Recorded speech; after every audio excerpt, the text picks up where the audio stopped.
الحمدللہ رب العالمین والصلاة والسلام علی سید المرسلین اما بعد فاعوذ باللہ من الشیطان الرجیم بسم اللہ الرحمن الرحیم۔ پڑھیے الصلاة والسلام علیک یا رسول اللہ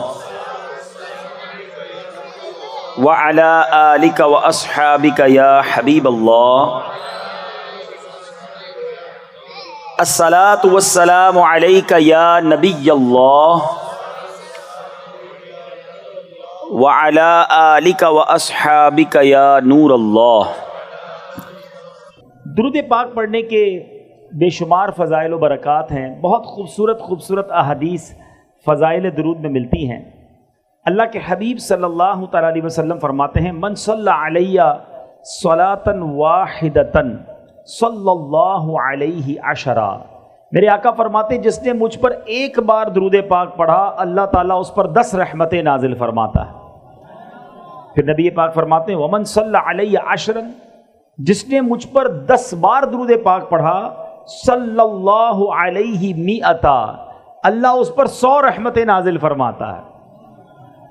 پھر آگے بڑی پیاری بات فرمائی ومن صلی علیہ مئتا، جو مجھ پر 100 بار درود پاک پڑھے کتب اللہ بین عینیہ، اللہ اس کی دونوں آنکھوں کے درمیان لکھ دیتا ہے براءۃ من النفاق و براءۃ من النار، کہ یہ بندہ دوزخ کی آگ سے اور نفاق سے بری ہے، آزاد ہے۔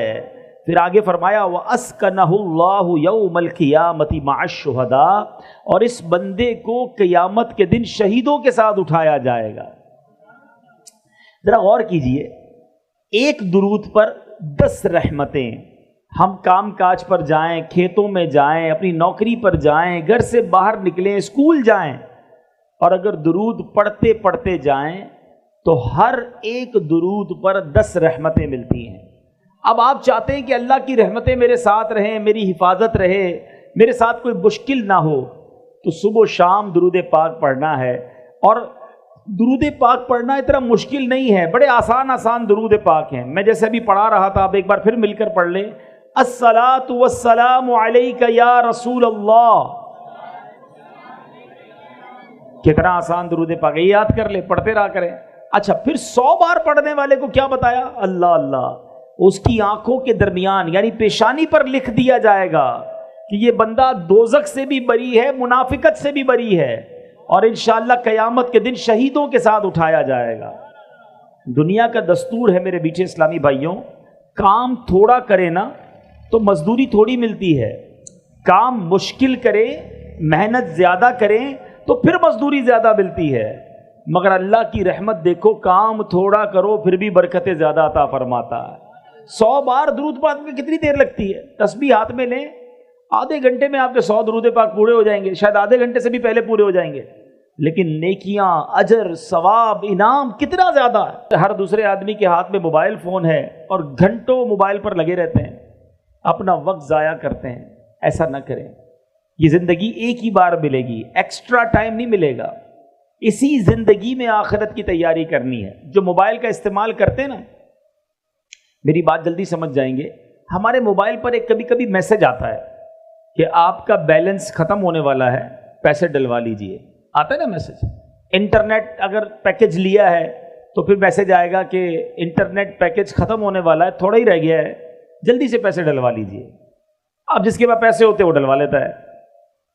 لیکن زندگی ختم ہونے سے پہلے کوئی میسج نہیں آئے گا کہ جناب آپ کی زندگی 1 مہینہ رہ گئی ہے، اب آخری 15 دن ہے، توبہ کر لیجئے، اب 1 ہفتہ رہ گیا ہے، اللہ کو راضی کر لیجئے، اب سجدے کر لیجئے، اب توبہ کر لیجئے۔ نہیں، کوئی میسج نہیں آئے گا، کوئی پیغام نہیں آئے گا۔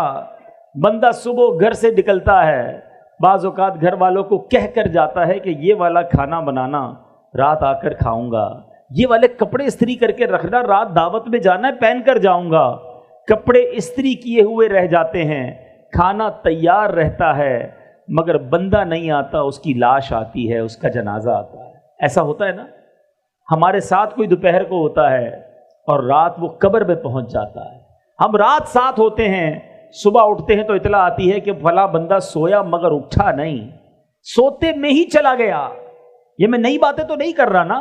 تو جب ایک ہی زندگی ملی ہے اور اس کے اختتام کا پتہ بھی نہیں ہے، کبھی بھی جا سکتے ہیں، تو پھر ہم کیوں گناہ کرتے ہیں؟ پھر کیوں غفلت کی زندگی گزارتے ہیں؟ پھر کیوں وقت ضائع کرتے ہیں؟ میرے میٹھے اسلامی بھائیوں، میری بات سمجھو. آپ نے برف دیکھی ہے نا؟ برف کا جس کا کاروبار ہوتا ہے نا، جو برف بیچتا ہے نا، اس کا ایک ہی کام ہوتا ہے کہ جلدی بک جائے، کیونکہ دیر ہوگی تو کیا ہوگا؟ ہاں، سب سمجھدار ہے نا، پگھل جائے گی. برف پگھلتی ہے. آپ سمجھیے جو زندگی ہے نا ہماری، یہ ہم سب کو ایک ایک برف کی لادی، برف کا بلاک کہہ لیں، برف کا ایک پیس آپ کو میرے ہاتھ میں دے دیا گیا ہے. کسی کو 30 سال کا دیا گیا ہے، کسی کو 40 سال کا، کسی کا 50 سال، اور روز پگھل رہی ہے برف. ہو سکتا ہے ہم میں سے کسی کی آج ہی برف پوری ہونے والی ہے، پتہ نہیں ہمیں، لیکن برف پگھل رہی ہے. بالکل زندگی اسی طرح پگھل رہی ہے. ہم موت کے قریب ہو رہے ہیں، ڈے بائی ڈے، روزانہ ہم اپنی قبر کے قریب جا رہے ہیں. اسکول پڑھنے والے، جیسے جیسے آپ کا امتحان کا دن قریب آتا ہے تو کیا کرتے ہیں آپ؟ تیاری کرتے ہیں. جتنا امتحان قریب آتا ہے اتنی ٹینشن شروع ہو جاتی ہے. 5 ایئرس پیپر، 5 سالہ پیپر، کسی سارا سال جس طالب علم کو نہیں پوچھتے اب اسی کو ڈھونڈ رہے ہوتے کیونکہ وہ قابل ہے، اس نے سبق یاد کیا ہوتا ہے، اس کے پاس نوٹس بنے ہوئے ہوتے ہیں. بندہ کہتا ہے اس کو پکڑو، اس کو سبق آتا ہے، وہ سکھا دے گا.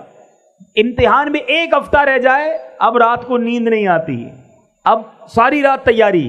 ایسا ہی ہے نا، صبح امتحان ہو، وہ رات تو ساری ٹینشن میں گزری ہماری.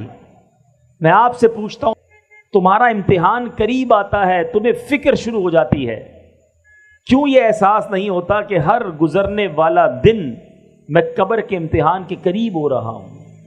ہم نے قبر میں جا کر بھی ایک امتحان دینا ہے. اسکول کے پیپر میں فیل ہو گئے تو کیا ہوگا مجھے بتاؤ نا؟ دوبارہ اگلے سال پھر وہی جماعت پڑھنی پڑے گی، اور تو کچھ نہیں ہوگا نا. لیکن قبر کے امتحان میں جو فیل ہوا نا، اس کو ایسا نہیں ہوگا کہ دوبارہ سپلیمنٹری ضمنی پیپر دینے کا موقع دیا جائے گا. نہیں، ادھر امتحان ہوا، ادھر فیل ہوا، ادھر جہنم کا عذاب شروع ہو گیا. یہ ایک ہی بار دینے کا موقع ملے گا. سمجھو بات کو. میں نے بھی وہ امتحان دینا ہے، آپ نے بھی وہ امتحان دینا ہے. 5ویں جماعت، 6ٹھی جماعت، 8ویں جماعت، 10ویں جماعت، گریجویشن، FA، اس کے امتحان کی کتنی فکر؟ جس کا پیپر سلیبس بھی پتا ہے، تاریخ بھی پتا ہے، کس تاریخ کو ہوگا، کتنے بجے ہوگا، یہ بھی پتا ہے. مگر ایک امتحان ایسا ہے جو آج بھی ہو سکتا ہے، کل بھی ہو سکتا ہے. اس کی تیاری کی کسی کو پرواہ نہیں ہے، کوئی سوچتا بھی نہیں ہے اس کے بارے میں کہ میں اس امتحان میں کامیاب ہوں گا کہ نہیں ہوں گا. یہ کیسی غفلت ہے، یہ کیسی سستی ہے. اے میرے نوجوان، بڑی تعداد میں ماشاءاللہ میں دیکھ رہا ہوں، بہت بڑی تعداد میں نوجوان ہیں. آپ سب نوجوان ہیں، اپنی آخرت کی فکر کیوں نہیں کرتے؟ کیوں اللہ کو ناراضی والے کام کرتے ہیں؟ تو ایک کام، آج پہلا میسج آج کے بیان کا لے لیجئے کہ انشاءاللہ اب روزانہ کثرت سے درود پاک پڑھیں گے. انشاءاللہ چلتے پھرتے اٹھتے بیٹھتے درود پڑھتے رہیے، رحمتیں نازل ہوں گی. ایک درود پڑھیں 10 نیکیاں بھی ملتی ہیں، 10 گناہ بھی معاف ہو جاتے ہیں. فائدہ ہے نا، گناہ بھی تو کر رہے ہیں وہ معاف ہو جائیں گے، توبہ بھی کرتے رہیں، گناہ بھی انشاءاللہ معاف ہوں گے. درود پاک پڑھیں گے انشاءاللہ. ایک بار محبت سے درود پاک پڑھ لیں. صلو علی الحبیب صلی اللہ تعالی علی محمد صلی اللہ علیہ وسلم. آج میں آپ کو 2 واقعے سناؤں گا، اور ان 2 واقعات سے ہمیں اندازہ ہوگا کہ ہمارا رب کتنا کریم ہے، کیسا رحیم ہے، کیسا مہربان ہے، کیسا احسان کرنے والا ہے، کیسا نوازنے والا ہے. دنیا کا دستور ہے میٹھے اسلامی بھائیوں، آپ کہیں نوکری کرتے ہوں، آپ کا سیٹ آپ پر بڑا مہربان ہو، تنخواہ ٹائم پہ دے، کبھی کبھی بونس بھی دے دے، ٹائم پہ چھٹی بھی دے دے، آپ کیا کہتے ہیں؟ یار یہ بڑا اچھا آدمی ہے. وہ ناراض نہیں ہونا چاہیے، اس کو میری بات بری نہیں لگنی چاہیے. کوئی آپ کو قرضہ دے دے، نوکری دلا دے، مہربانی کر دے، آپ کہتے ہیں یار اس نے تو مصیبت میں کام آیا تھا، اس کو تکلیف نہیں ہونی چاہیے، یہ ناراض نہیں ہونا چاہیے. مگر جس رب نے ہم پر اتنی مہربانیاں کی ہوں، جس کی صبح و شام نعمتوں میں میں اور آپ جی رہے ہوں، اس کی ناراضگی کا خیال نہیں آتا کہ وہ ناراض نہ ہو جائے، وہ ہم پر غضبناک نہ ہو جائے، جس نے اتنی مہربانیاں کی ہوں. 2 واقعات ذرا سنیے. حضرت ذو النون مصری رحمت اللہ تعالی علیہ، یہ بہت بڑے اللہ کے ولی گزرے ہیں۔ ایک بار دریائے نیل کے ساحل پر آپ گئے، آپ نے اپنی سوچ میں مگن تھے کہ آپ نے اچانک دیکھا کہ ایک بچھو جو ہے بڑی تیزی کے ساتھ دریا کی طرف جا رہا ہے۔ آپ نے سوچا یہ بچھو دریا میں کیا کرنے جا رہا ہے؟ آپ بھی کنارے پیچھے پیچھے چلنے لگے، کنارے پر پہنچے، وہاں دیکھا کہ دریا کے کنارے سے ایک مینڈک باہر نکلا اور وہ بچھو اس مینڈک کے اوپر بیٹھ گیا اور وہ مینڈک اس کو لے کے چلنے لگا۔ آپ حیران ہوئے کہ یہ کیا راز ہے کہ بچھو کو دریا پار کرانے کے لیے مینڈک کا انتظام۔ آپ بھی ساتھ ساتھ چلنے لگے کہ دیکھوں یہ کوئی راز ہے اللہ کا۔ دریا کنارے پہ مینڈک پہنچا، بچھو اتر گیا، اتر کر بچھو پھر جانے لگا۔ آپ بھی ساتھ ساتھ چلنے لگے۔ اب وہاں دیکھا کہ ایک درخت کے پاس جا کر وہ بچھو کھڑا ہو گیا، اس درخت کے نیچے ایک بندہ مدہوش شراب کے نشے میں دھت پڑا ہوا ہے، بے ہوش، اور اس بے ہوش آدمی کو مارنے کے لیے ایک بڑا سانپ اپنا پھن پھیلائے تیار ہے کہ اب اس نے اس بے ہوش آدمی کو مار دینا ہے۔ اس بندے کو پتہ بھی نہیں وہ بے ہوش ہے۔ اتنے میں بچھو آیا اور اس نے تیزی کے ساتھ سانپ کو ڈنک مارا، سانپ اس ڈنک سے مر گیا، بچھو واپس چلا گیا۔ بندہ بے ہوش ہے، سانپ مارنے کے لیے آ گیا ہے، لیکن اللہ کا سسٹم نظام دیکھو کہ بچھو کو مینڈک نے دریا پار کرایا، آ کر سانپ کو مارا، واپس چلا گیا۔ آپ قریب گئے اس کو جگانے کے لیے تو اس کے منہ سے شراب کی بو آنے لگی۔ آپ حیران ہو گئے کہ یا اللہ، یہ شرابی، اور اس کے لیے ایسی حفاظت، اس کے لیے ایسا نظام۔ اللہ اللہ اللہ اللہ۔ اب سورج غروب ہونے لگا تو وہ نوجوان، اس کی آنکھیں کھلی، وہ ہوش میں آیا۔ آپ نے جب سارا واقعہ اس کو سنایا کہ یہ سانپ جو مرا ہوا ہے یہ تجھے مارنے آیا تھا، اللہ نے تیرا کیسا انتظام کیا، اللہ نے تیری حفاظت کے لیے باقاعدہ ایک پورا سسٹم چلایا۔ اللہ اکبر اللہ اکبر۔ وہ شخص مٹی اٹھا کر اپنے ماتھے پر ملنے لگا کہ میں اتنا گناہ گار، اتنا خطا کار، رب کی اتنی نافرمانی کرنے والا، مگر وہ ذات گناہ گاروں کو اتنا نوازتی ہے تو جو نیکیاں کرتا ہوگا اللہ اسے کتنا نوازے گا۔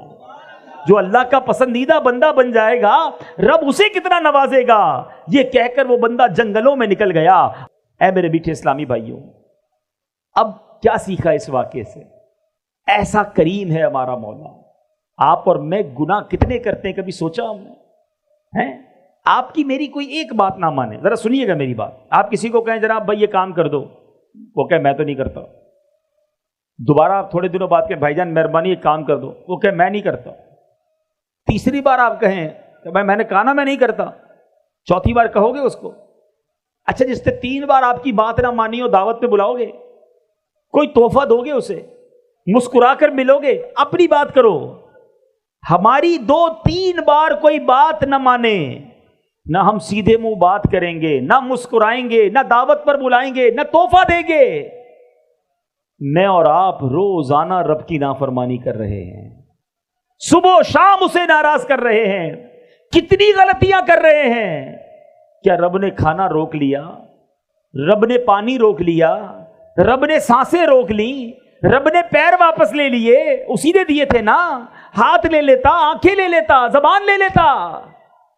وہ کیسا کریم ہے۔ ہم خطائیں کر رہے ہیں، وہ عطائیں کر رہا ہے۔ ہم اسے ناراض کر رہے ہیں، وہ پھر بھی نواز رہا ہے۔ ایسے رب کی نافرمانی کی جانی چاہیے؟ ایسے رب کو ناراض کرنا چاہیے؟ تم اپنے سیٹھ کو ناراض نہیں کرتے، اپنے مالک کو ناراض نہیں کرتے، اپنے دوست کو ناراض نہیں کرتے، جو میرا خالق میرا مالک ہمیں نوازنے والا اسے ناراض کرتے ہیں اور صبح و شام ناراض کرتے ہیں۔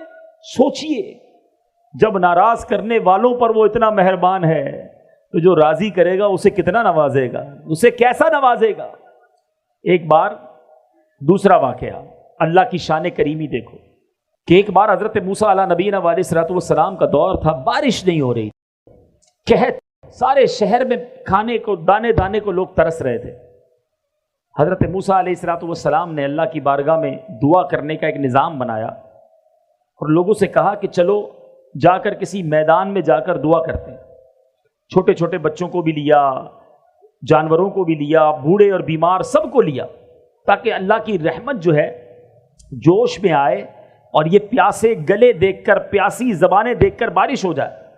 بندے بن گئے 70,000، پورا میدان بھر گیا، 70,000 لوگ۔ حضرت موسیٰ نے دعا کرنا شروع کی۔ حضرت موسیٰ اللہ کے نبی کلیم اللہ، آسمان پر کوئی بادل نہیں آیا، دعا کرتے رہے کرتے رہے کرتے رہے۔ پھر اللہ سے عرض کی مولا تیرے بندے ہم سب تیرے دربار میں دعا گو ہیں، ہمارے ساتھ بوڑھے بھی ہیں، بے زبان جانور بھی ہیں، بچے بھی ہیں، اے کریم کرم کر ہم پر بارش برسا دے۔ غیب سے ندا ہوئی، اے موسیٰ تمہارے درمیان ایک ایسا بندہ ہے جو 40 سال سے مسلسل میری نافرمانی کر رہا ہے، مجھے ناراض کر رہا ہے۔ اے موسیٰ جب تک وہ تمہارے درمیان ہے بارش نہیں ہونی، اس بندے کو نکالو اپنی اس محفل سے، اپنے اس اجتماع سے۔ حضرت موسیٰ نے کہا یا اللہ 70,000 لوگ ہیں، میری آواز سب تک کیسے پہنچے گی؟ ابھی تو پیچھے تک میری آواز اس لیے پہنچ رہی ہے کہ مائک لگا ہوا ہے، اگر مائک نہ ہوتا تو یہ پیچھے والے مجھے نہ سن سکتے تھے، ٹھیک ہے نا؟ لیکن 70,000 کا، اے اللہ میں آواز تو لگاؤں گا، آواز کیسے پہنچے گی؟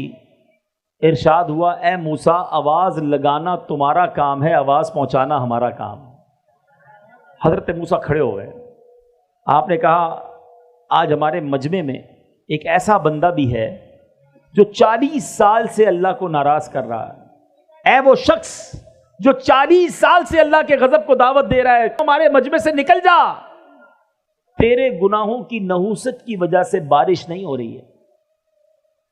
اب وہ گناہگار بندہ بیٹھا تو تھا اس مجمع میں، بندے کو تو پتا ہوتا ہے نا اندر سے کہ میں کتنا برا ہوں۔ وہ سوچنے لگا کہ شاید یہ بات کسی اور سے ہو رہی ہو، اس مجمع میں کوئی اور بھی ہو۔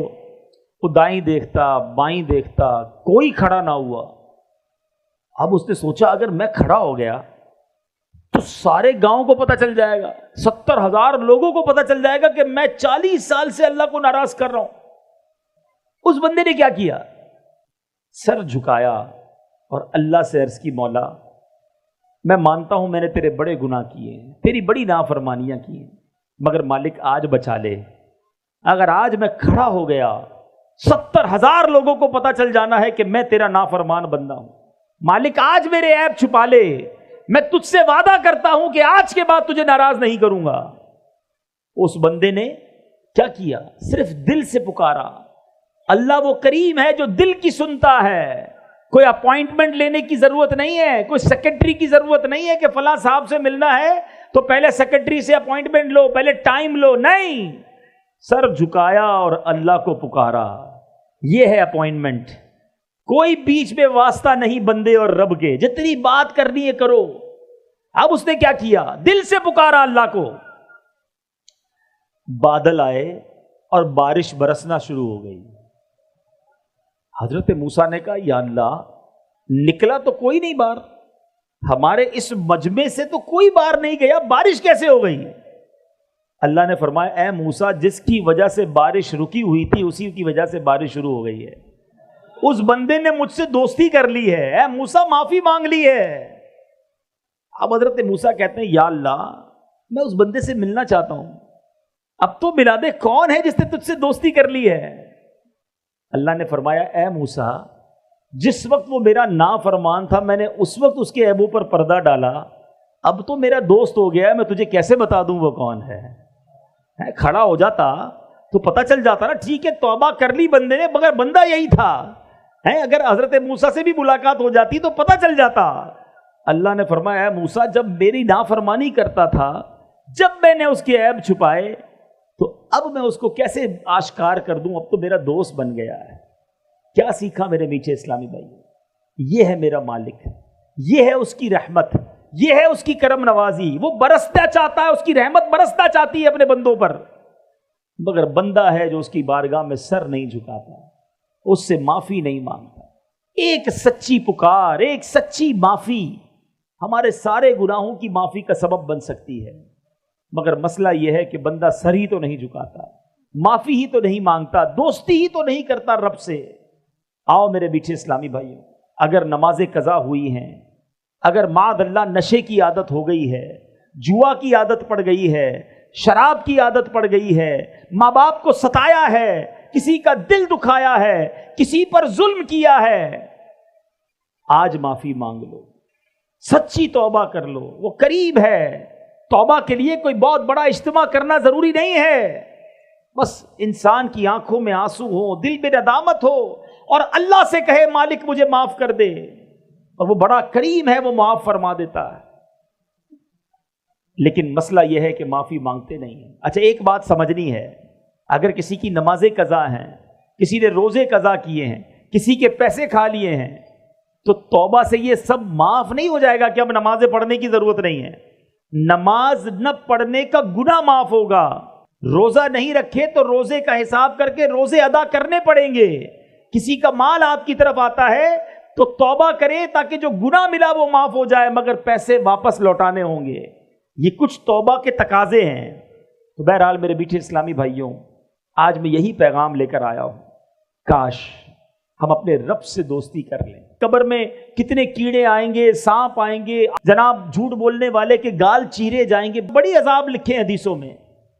ایک یہ ہے، میری بات ذرا غور سے سمجھیے گا، ایک یہ ذہن ہے کہ اللہ کے عذاب سے ڈر کر گناہ چھوڑوں، کہ نئی نماز پڑھی تو مار پڑے گی، روزہ نہیں رکھا تو عذاب ہوگا، جھوٹ بولوں گا تو عذاب ہوگا۔ ایک تو یہ انداز ہے، یہ بھی ٹھیک ہے، لیکن اس سے اچھا پتہ ہے کیا ہے؟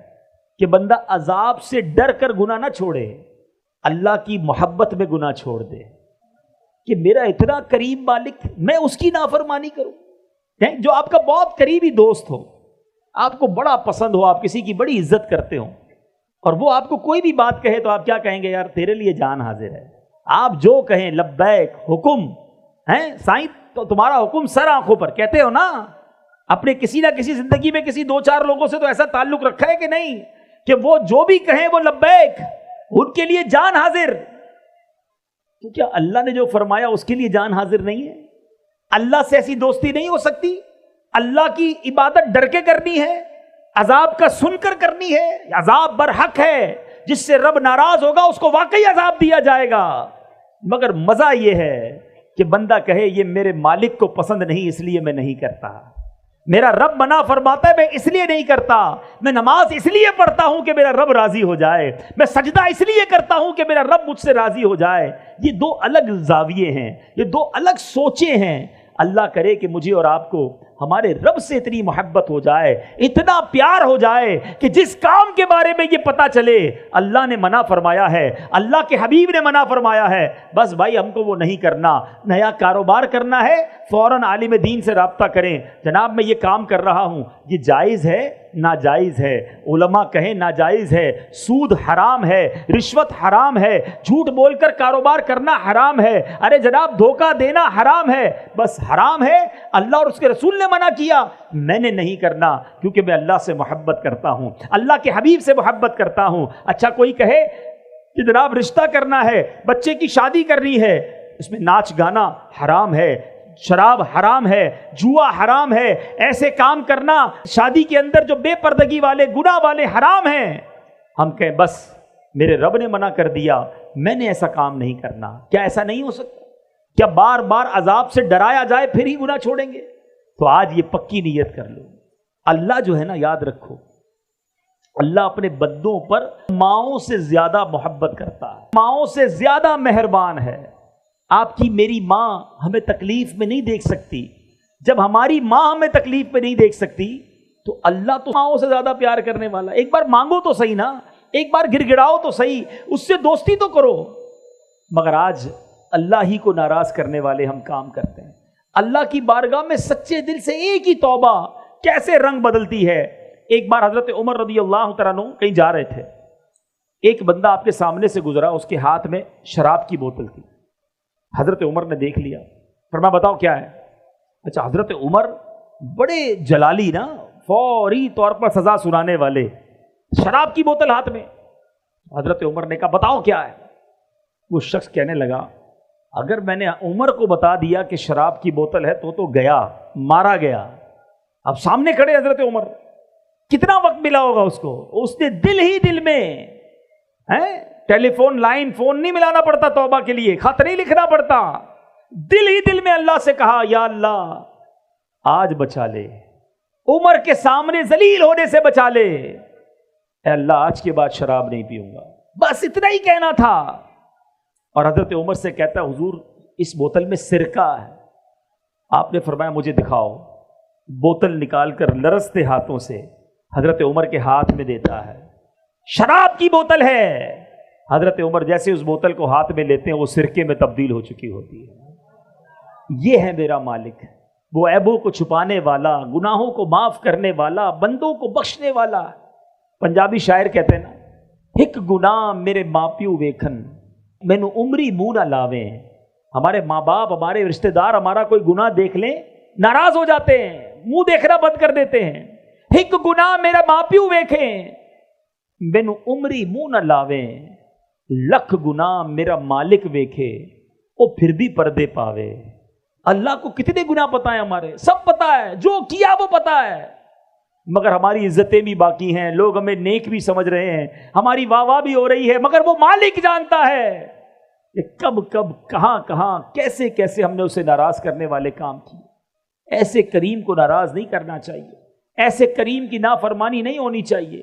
آؤ میرے میٹھے اسلامی بھائیوں، آج یہ پکی سچی نیت کر لیں. یہی کام ہو گیا تو اجتماع وصول ہے کہ آج میں اور آپ یہ سچی نیت کر لیں کہ آج کے بعد ہماری کوئی نماز قضا نہیں ہوگی. ایسے نہیں میرے میٹھے اسلامی بھائیوں، ایسا نعرہ لگاؤ کہ شیطان ادھر سے دور بھاگ جائے. آج کے بعد ہماری کوئی نماز قضا نہیں ہوگی. آپ کو پتا ہے نماز کا ثواب کیا ہے؟ نماز دین کا ستون ہے. گھر میں پلر ہوتے ہیں نا، پلر دیکھیں آپ نے، عماد الدین کہا گیا. اگر پلر نکال دیں، ستون نکال دیں تو عمارت کھڑی رہے گی؟ نیچے آ جائے گی نا، گر جائے گی نا. اسلام دین کی عمارت وہ نماز پر ہے. نماز جنت کی کنجی ہے. نماز پیارے آقا کی آنکھوں کی ٹھنڈک ہے. نمازی کو نبی پاک کی قیامت کے دن شفاعت نصیب ہوگی. اور نمازی کے لیے سب سے بڑا انعام یہ ہے کہ اسے بروز قیامت اللہ کا دیدار کرایا جائے گا. اللہ کا دیدار کریں گے نا انشاءاللہ. تو اب نیت کر لیں آج کے بعد کوئی نماز قضا نہیں ہوگی، فلمیں ڈرامے نہیں دیکھیں گے،